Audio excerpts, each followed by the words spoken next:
E aí, pessoal, tudo bem? Ó, um prazer enorme estar aqui com vocês. Vamos falar da matemática um pouquinho, né? Uma prova de 45 questões. O professor Felipe e a galera do Bora aqui tentando dar esse empurrãozinho final aí que talvez possa te ajudar bastante. Vamos para o próximo slide aí, pessoal. Pode passar. Eu que passo? Olha lá, você viu? Eu não sabia que eu passava. Ô, legal. Ah, agora eu tô entendendo, cara. Legal. Ó, pessoal, dá uma olhadinha nesse slide especial que você tá vendo aí. Você tá vendo 3 sólidos na lousa. O Enem, ele vai trabalhar esse reconhecimento de sólidos com vocês. Então, presta bem atenção no movimento que eu vou fazer ali. Tá percebendo? Mais um movimento. Muito bem. Por que eu estou te mostrando isso? Esses sólidos que estão aí projetados para você são prismas. São prismas, anota isso, eles são os prismas. Como que você vai identificar que o sólido é um prisma? Dá uma olhadinha no movimento que eu vou fazer agora e perceba a diferença para os 2 movimentos que eu acabei de fazer. Não é esse, nem esse. Observa agora. É isso que vai fazer você reconhecer. Olha lá, observa mais uma vez. É isso que vai fazer você reconhecer que é um prisma. Esses 2 polígonos idênticos posicionados em planos paralelos. Olha como o movimento é fluido. O polígono corre o corpo do sólido perfeitamente, sem excessos e sem faltas. Então, gente, vamos combinar o seguinte: o pessoal anda errando muito porque ele acha que a base do prisma é o que está no chão. E a base do prisma não é o que está no chão. A base do prisma é esse polígono que faz exatamente esse movimento. De um até o outro que é igual a ele, pelo corpo do prisma. E você ouviu que eu falei pelo corpo do prisma? Esse pelo corpo do prisma é a altura do prisma. E é esse fato, então, que agora eu vou mostrar no prisma hexagonal, que faz com que o volume de um prisma seja a área da sua base vezes a altura. Entendeu? Por quê? É essa área que corre o prisma que causa o volume dele. Então anota aí, área da base vezes a altura é o volume do prisma. Então eu quero muito que, quando aparecer um prisma na sua prova, você reconheça. O primeiro, um prisma triangular, pelo movimento do triângulo. O segundo, um prisma hexagonal. E o terceiro, ali embaixo, que você está vendo com as bases azuis, um prisma pentagonal. Combinado? Vamos dar uma olhadinha num exercício que pode aparecer na sua prova, um exercício de reconhecimento de sólido na tela. Vamos dar uma lida. Uma rede hoteleira dispõe de cabanas simples na ilha de Gotland, na Suécia, conforme a figura 1, ok? Muito bem. A estrutura de sustentação de cada uma dessas cabanas está representada na figura 2. A ideia é permitir ao hóspede uma estada livre de tecnologia, mais conectada com a natureza. A forma geométrica da superfície cujas arestas estão representadas na figura 2 é... Dá uma olhadinha nas alternativas. Isso é um tetraedro? Isso é uma pirâmide retangular? Isso é um tronco de pirâmide regular? Ou isso é um prisma quadrangular reto? Ou esse é um prisma triangular reto? Olha que probleminha que você não pode perder. Um probleminha muito rápido. E aí? Você percebeu que esse sólido tem 2 polígonos posicionados em planos opostos paralelamente? E esses 2 polígonos são idênticos e podem se encontrar correndo todo o corpo do sólido? Se você perceber isso, você acabou de identificar a base de um prisma. E essa base é um triângulo, o que faz com que esse sólido se chame prisma triangular reto. Legal? Então aqui estão as duas bases e a distância entre as duas bases é a altura do prisma, que num exercício mais difícil, caso você precisasse calcular o volume, você faria a área dessa base vezes essa altura, que é essa distância entre as duas bases. Combinado?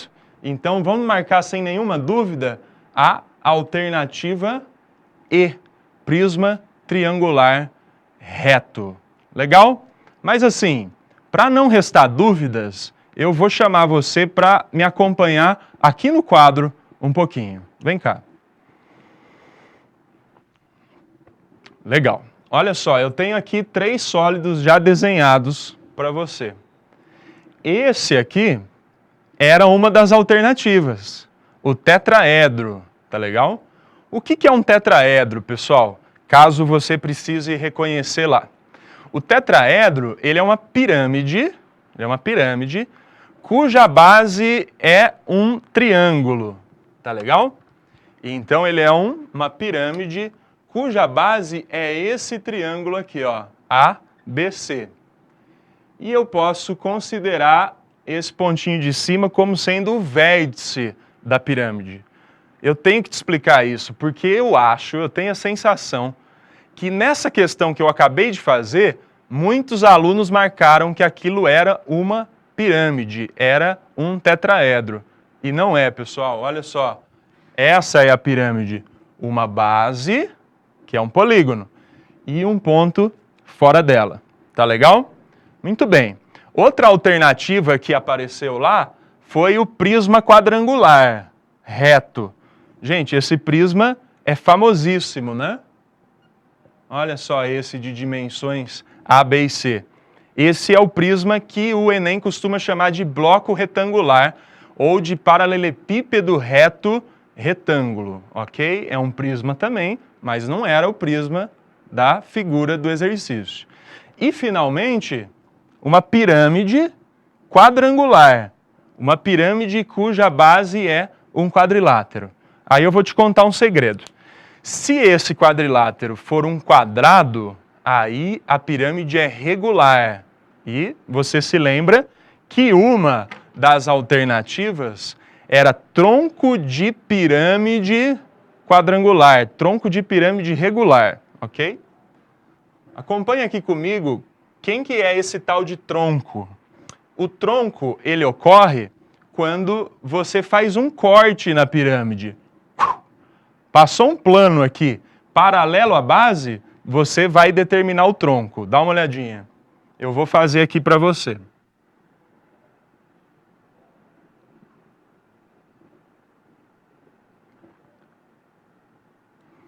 Essa piramidezinha de cima que você está vendo é uma pirâmide menor, dentro da grande. E o tronco é o sólido que resta quando eu tiro essa pirâmide fora. E aí eu fico com 2 bases paralelas. Esse seria o tronco de pirâmide. Tudo bem?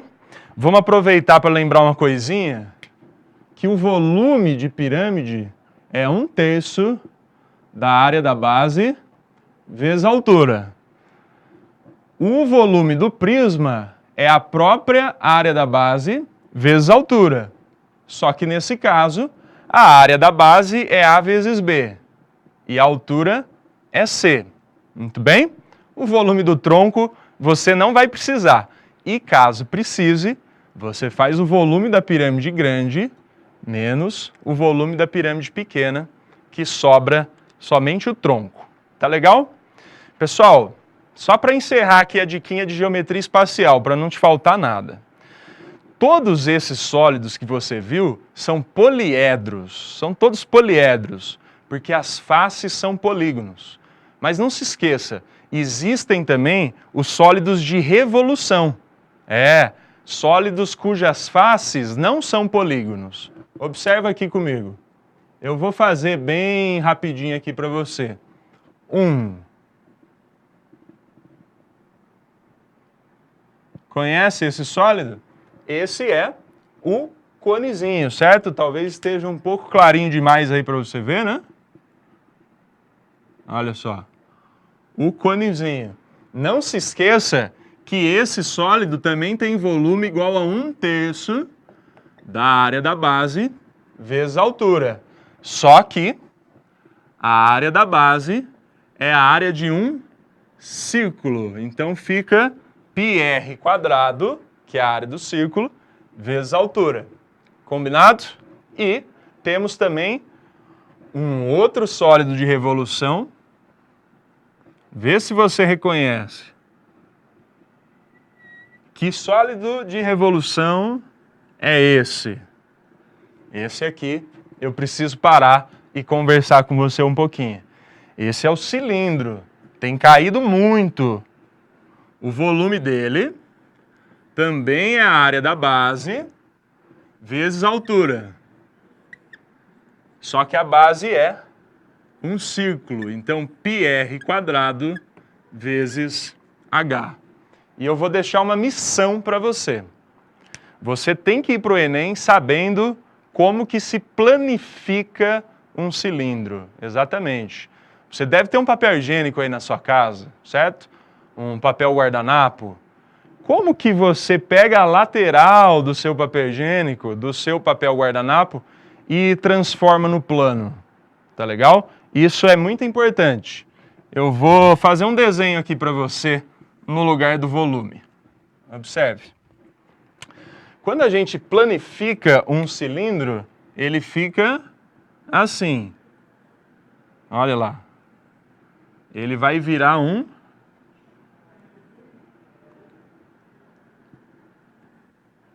retângulo na lateral. É claro que ele tem também as duas bases de raio R. Tá legal? Pessoal, então, por favor, não se esqueça disso. A planificação da lateral de um cilindro é um retângulo que tem a mesma altura do cilindro. E o que muita gente esquece é essa dimensão. Essa dimensão do retângulo. Quem é essa dimensão do retângulo? Ela é proveniente da circunferência que desenrolou. Legal?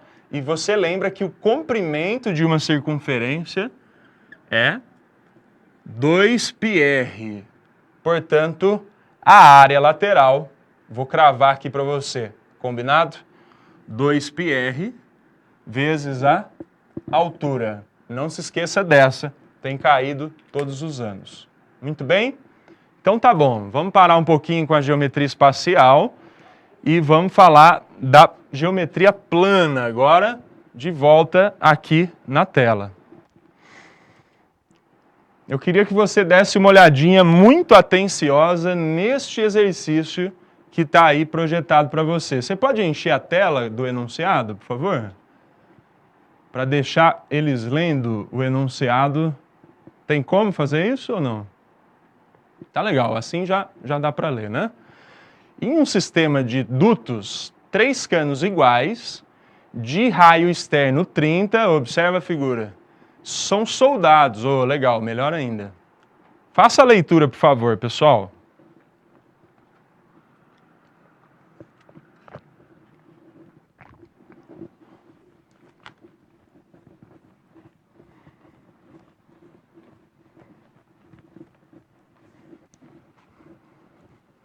Você está lendo aí com atenção, porque a gente vai resolver já já, hein? Não perca tempo.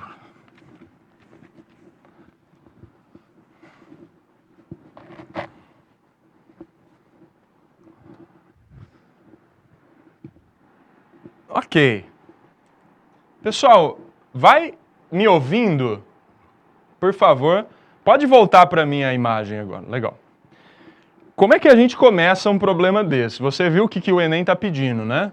O Enem está pedindo esse tamanho todo, né? Ele está pedindo o valor do raio errão, que está marcado ali, né?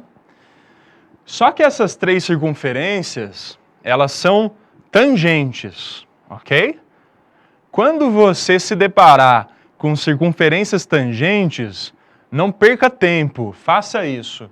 Marque os centros de todas e ligue-os. Observem. Está vendo que os centros agora estão todos ligados? Muito bem. Isso causou na figura um triângulo equilátero. Um triângulo equilátero, cuja medida do lado é igual a 2 raios da circunferência menor, que tem raio de 30 centímetros. Olha só que interessante. Deixa eu te mostrar uma coisa. Você consegue perceber que se você sair do centro do círculo maior e você for caminhando, você pega 2 raios menores, o que já dá 60. Mais 10 já dá 70, gente. Só que tem um pedacinho ali embaixo que eu não sei quanto que mede. Só que eu já sei que mede 70 para mais. Olha como eu já conseguiria eliminar alternativas. Um pouquinho mais que 70. Eu acho que lá na hora eu chutaria 74 ou 81. Estou achando esse 91 um pouco exagerado. Mas eu só chutaria se tivesse sem tempo. Aqui a gente vai resolver. Dá uma olhada. Eu marquei o ângulo reto ali para vocês, né? Porque é um raio no ponto de tangência. Lembra que o raio no ponto de tangência de uma reta tangente forma 90 graus. Tudo bem, um pequeno detalhe. E, olha só, o que eu quero descobrir é todo aquele segmento preto, né? É o segmento preto. Mas tem um laranjinha junto, né? Então, vamos lá. Pessoal, olha o que apareceu ali, bico. Esse ponto do triângulo equilátero, ele é muito importante. Você se lembra do bico? Baricentro, incentro, circuncentro e ortocentro. É ele que apareceu ali na figura, tá legal? Então, vamos fazer o seguinte? Vamos descobrir quanto mede a parte de cima da altura do triângulo equilátero e eliminar a parte de baixo, que é a parte laranjinha. Tá entendendo? Para isso eu vou usar essa propriedade. Será que você lembra dela? A propriedade do 2 para 1. Se não lembra, vem comigo aqui no quadro, por favor. A situação ali era a seguinte. A gente tem um círculozinho, certo? Tá enxergando meu círculo aí? Tem um círculozinho em cima. Aqui era o centro dele e vinha um triângulo equilátero, certo? Esse pontinho aqui, ó, é o bico. Esse pontinho é o bico. O que você vai calcular aqui comigo, ó? Você vai calcular o tamanho dessa altura, tá? Vamos calcular o tamanho dessa altura. Pessoal, esse raio menor mede 30. Com 30, 60. Então, o lado do triângulo equilátero é 60. Com o lado do triângulo equilátero, eu consigo calcular a sua altura. A altura do triângulo equilátero. Pessoal, por favor, chegue na prova com essa fórmula decorada. Lado, raiz de 3 sobre 2. Vamos lá. Qual que é o lado do triângulo equilátero? 60. 60 vezes raiz de 3 sobre 2. 30 raiz de 3. Mas, gente, 30 é a altura toda. Eu quero só esse pedacinho. E é aí que você tem que lembrar do 2 para 1. Acompanhe aqui comigo. Esse pedacinho de cima, ele é o dobro do pedacinho de baixo. Tá entendendo? E é isso que eu quero para acabar com o exercício. Eu preciso descobrir esse pedaço. Bom, como é que eu vou fazer isso, gente? Tá vendo aqui? x2x? Então,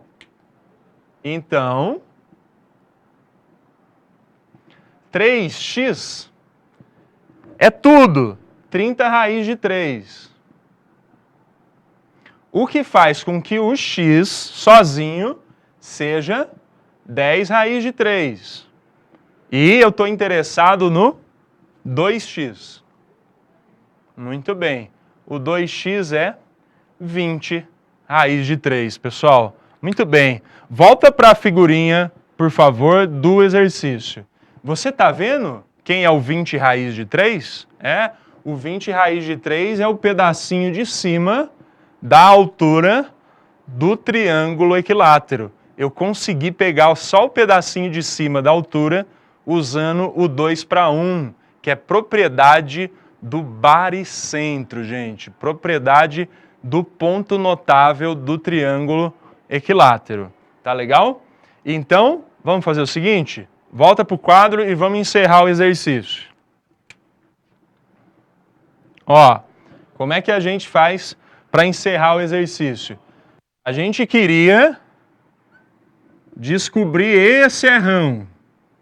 Aí tinha um pedacinho aqui que é 10, tinha um pedaço aqui de 30 e eu acabei de descobrir esse pedaço, que é 20 raiz de 3. Tá legal? Então, vamos encerrar. Errão. Errão é igual a 20 raiz de 3 mais 30 mais 10. O Enem disse no enunciado, que você leu atentamente, que raiz de 3 é 1,7. Então aqui fica 34 com 30 com 10, o que dá 74. Tá legal? 74 centímetros, volta no exercício. Alternativa C, pessoal. Então, você lembra lá do começo? Que a gente percebeu que tinha que dar mais de 70 e faltava só um pedacinho? De fato, era 74 centímetros. Então, a minha dica é a seguinte. Tem circunferência tangente, meu amigo? Liga os centros. Liga os centros. Como se... Você não precisa nem se preocupar com o que está pedindo. Se tiver circunferência tangente, você vai ter que ligar os centros delas. Nesse caso, formou esse triângulo equilátero maravilhoso, que a gente revisou a altura lá do raiz de 3 sobre 2, certo? E a propriedade do 2:1. Lembrando que o pedacinho maior é sempre o que está com o vértice. V de vértice, 2:1. Combinado? Gostou desse problema? Espero que sim, espero que você tenha conseguido lembrar. Mas vamos lá, vamos fazer mais um pouquinho. Eu vou mudar aqui o slide pra gente. Muito bem, deixa eu passar mais um aqui, ó. Eu queria que você desse uma lidinha nesse exercício. Enche o quadro aí, por favor. Deixa o texto grande novamente. Muito bem, olha lá. O hábito cristalino é um termo utilizado por mineralogistas para descrever a aparência típica de um cristal. Isso mesmo. Em termos de tamanho e forma. A granada, cara, já ouviu falar disso? É um mineral cujo hábito cristalino é um poliedro. É, meu amigo, um poliedro. Como são os prismas, como são as pirâmides. E esse poliedro tem 30 arestas, anota aí, A igual a 30, e 20 vértices. Um mineralogista construiu um modelo ilustrativo de um cristal de granada pela junção dos polígonos correspondentes às faces. Supondo que o poliedro seja convexo, qual é a quantidade de faces utilizadas na montagem do modelo ilustrativo desse cristal? Ó, você anotou para mim arestas 30 e vértices 20. Então corre aqui para a lousa comigo. Arestas 30.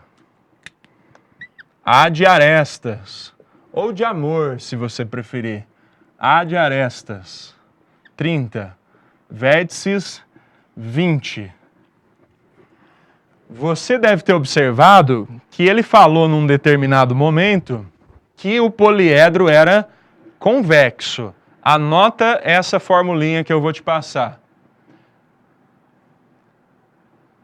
V mais F, anota aí, é igual a A mais 2. É isso mesmo. O pessoal anda decorando nesse tempo que a gente está tanto precisando de amor, né? Vamos fazer amor a 2. Essa formulinha se chama relação de Euler. É, meu amigo. E ela vale em todo poliedro convexo. Você já imaginou? Você perdeu uma questãozinha dessa porque você não lembrava da relação de Euler? Pois é. Vamos fazer amor a 2. Vértices mais faces é igual a aresta mais 2. Vamos descobrir, então, o que ele pediu? O número de faces. Então, vem. 20 mais F é igual a 30 mais 2. Tá legal? Olha que facinho, gente. Então, o número de faces é igual a 12. Era só isso. Volta para o texto, por favor. Olha lá. 12. Ok? Então, decorou aí? Vamos fazer amor a 2, relação de Euler. 12. Anota essa. Se cair poliedro convexo, você crava e mata com a relação de Euler. Pois não? Legal. Vou matar aqui então, pessoal. Vou encerrar com vocês em 5 minutos. Enche a tela para o pessoal fazer a leitura rapidinho, por favor.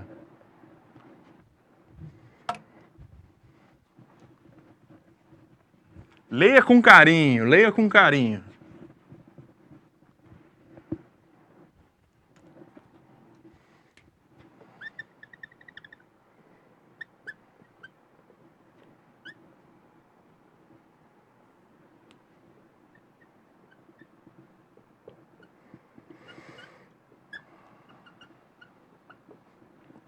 Você está vendo aí esse exercício maravilhoso do Enem? Segundo o texto, existe um plano cartesiano com origem no topo do suporte. E eu estou interessado na trajetória do balanço. Volta para mim, por favor. Olha só. Ele está interessado na equação que descreve a trajetória do assento. Mas, gente, tem uma corda. E a corda tem comprimento fixo. Quem que faz um movimento assim, onde os pontos têm uma distância constante de um centro? Uma circunferência. Portanto, vamos lembrar de circunferência rapidinho comigo aqui no quadro. Ó, a equação da circunferência é essa. X menos A ao quadrado, anota aí, mais Y menos B ao quadrado, igual a raio ao quadrado, ok? Pessoal, A e B são as coordenadas do centro da circunferência, que o matemático, estudando o movimento do assento, colocou o centro sendo a origem. Então, olha como vai ficar. X menos 0 ao quadrado, mais Y menos 0 ao quadrado. Tá entendendo? Circunferência de centro na origem. 0, 0. Igual ao quadrado do raio. E o raio é 2 o raio. Eu marquei 20 aqui, mas é 2. E 2 ao quadrado é 4. Muito bem, pessoal. Se você sabia disso, você começou o exercício. Agora precisa isolar o y, isolar o f de x. Vamos lá. Y ao quadrado é igual a 4 menos x quadrado, correto? Vamos isolar o y. Por favor, cara, por favor, não se esqueça disso. Equação do segundo grau, tirou o quadrado, tem que pôr mais ou menos. E aí fica a minha dica final. O Enem é muito especial, você precisa ler os textos com muita atenção, porque ele dizia, despretensiosamente, que esse menininho balançou de modo que ele nunca chegou na posição horizontal sequer. Isso significa que todo o movimento do menininho aconteceu na parte negativa do eixo Y. Por isso, diante das duas alternativas, você devia optar por essa, que tem o sinalzinho de menos na frente. Porque o menino não é louco, né? Ele não ia dar mortal aqui, virar aqui em cima. Ele ficou só embaixo. Volta para o enunciado, por favor. Então a gente acaba marcando a alternativa D. Pessoal, então mais uma dica aí. Circunferência, né? Que caiu 2 questões ano passado. Eu agradeço muito, bora passar, agradece muito.